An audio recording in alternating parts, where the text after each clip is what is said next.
So what do we give the children? What can the religious community give them that will accompany and strengthen them as they grow and move through the world trying to understand who they are and what the world is? Two beautiful new little people, two boys, brothers, whom we should not seek to make like us, says the poet Khalil Gibran, but to support and love as they become who they were meant to be. A religious community that honors the workings of their minds and conscience is one thing that we can give them, and Amy and Zach have chosen to do that. They have invited you and me to be an important influence on their sons. What an honor. And we hope that both of those children will come to know the love of God in some measure through this congregation, through what they see us doing and trying to be. We will be some of the first non-family adult friends that Caleb and Austin will have, grown-ups who aren't their teachers, aren't their doctors, or workers in stores or restaurants, but folks who have freely gathered to stay attentive to the awe that they were born with. Part of what we all hope to regain through spiritual practice is that awe and wonder that we all have as children before there's no life experience to cause us cynicism or jadedness. Last spring, we had wingmasters here, the guy who comes with all the big birds, and I got to sit with Caleb on my lap for a while as he reacted to the owls. And I think, was there an eagle? There was some big, raptor too. And what was great was his reaction, but I have to tell you, I was spying a little bit on all of you who were there, and you all looked like you were 5 years old. And I have photos to prove it. So what are we giving Caleb and Austin and all of our children to carry on? I use that expression as a pun. There's a lot of baggage that religions create across the generations. So what do we pack with us to take on the journey, and what do we think is best left behind? Traditions are those things that are passed down from generation to generation that become time-honored practices. Some of those traditions have obviously sacred origins. For instance, the traditions that helped our ancient ancestors return their loved ones to the earth after death. And we still have traditions that look very much like that across cultures, that look very much like what our ancestors did a long, long time ago. Or they were rituals or traditions that welcomed a new child into the tribe or group in a way that the ancestors believed brought protection around that new life. And so again, to this day, we use these elements like water, to bless the child. Other traditions, like the one we heard about in the parable of the guru's cat, were rituals that were initially performed out of sheer habit and actually had no deep meaning, but were carried on with great seriousness as though they were important. And those traditions are ridiculous. Some traditions are so old we really don't have any idea if they're meaningful or not, or what the original meaning might have been. And we don't have time to research all of them to find out, so why not chuck tradition altogether? Well, because traditions help people belong to each other. And traditions help us cultivate the reverence that gives life deeper meaning than it would otherwise have. When you hear the word tradition, you may think about the wonderful musical Fiddler on the Roof, which begins with that opening number called Tradition. Tradition, tradition, tradition, tradition. And nobody's singing with me? Tradition. There it is. So you know that one, right? In this powerful number, all of the residents of the little Jewish shtetl, Anatevka, introduce themselves and sing about their roles in life, the papa, the mama, the sons, the daughters. And they sing about how tradition orders absolutely everything that they are and everything they do together.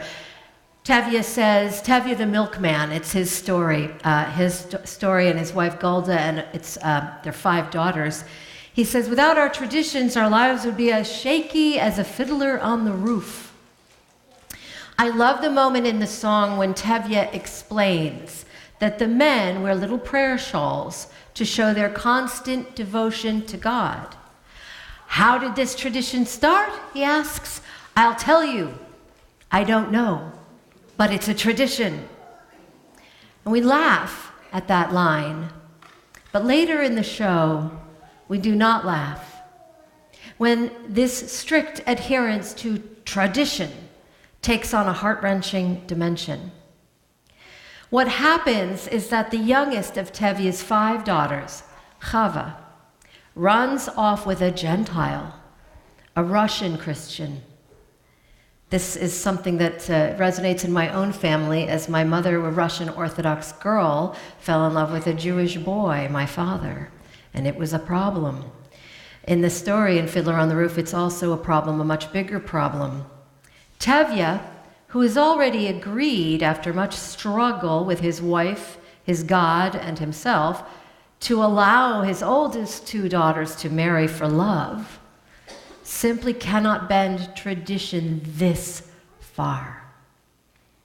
The way this production is often staged, the villagers dance, and this is the number tradition, the villagers dance palm to palm around the perimeter of a circular stage. The circular formation forms a powerful boundary, a circle that keeps safety and meaning in and threatening strangers out.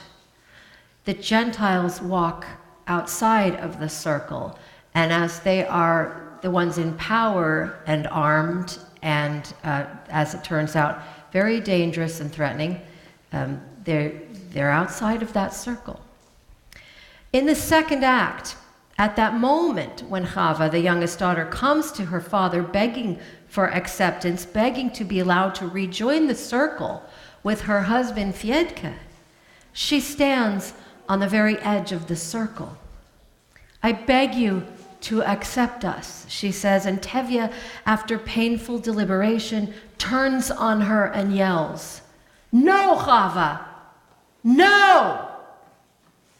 And she is literally shouted away from the circle and falls off it into the darkness, into the wings of the stage, but symbolically cast out of her community. It's a devastating moment, but one that people from all cultures and religions can relate to, which is why Fiddler has been translated into hundreds of languages and is still regularly performed all over the world. Tradition, tradition. Without our tradition, our lives would be as shaky as a fiddler on the roof. This is true for liberal religion too, where we cherish our traditions as much as any other people.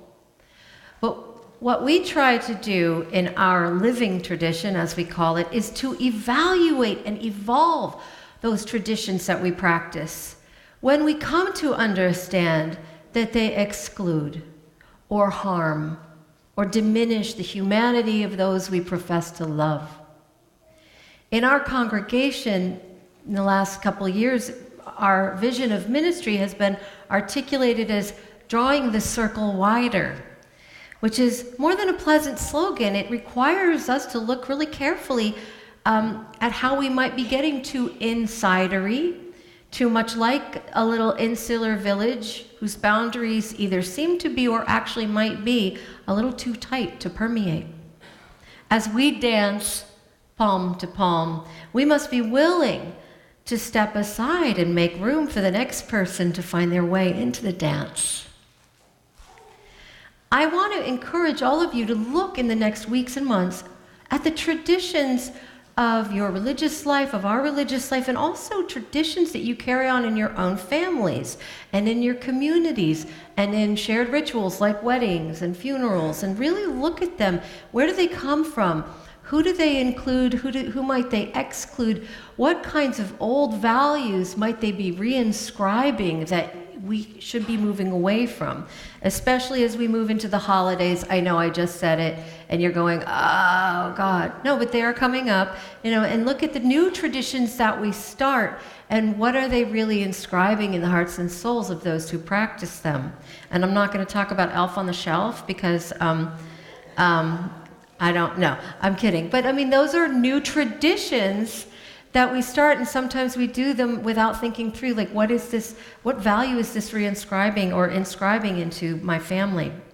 Do our traditions provide opportunities for grace?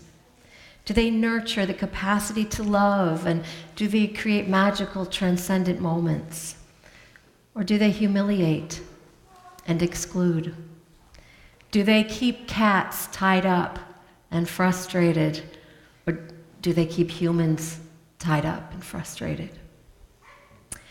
At their best, when they're working to bring about joy and connection between the world of the living, the dead, and the world that belongs to those who have yet to be born, traditions can transform people, like Ozzy's mother in Philip Roth's story that we just heard Trudy read.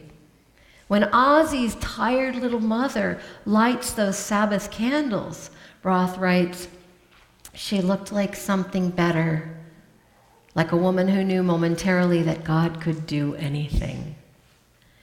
And this is the evidence we seek as we share our own living tradition together, that our traditions illuminate possibility and dignity, that they create hope and peace, that they bless and strengthen us and make us belong more deeply to each other. We want to give Austin and Caleb and all our children something worthy and beautiful to carry on.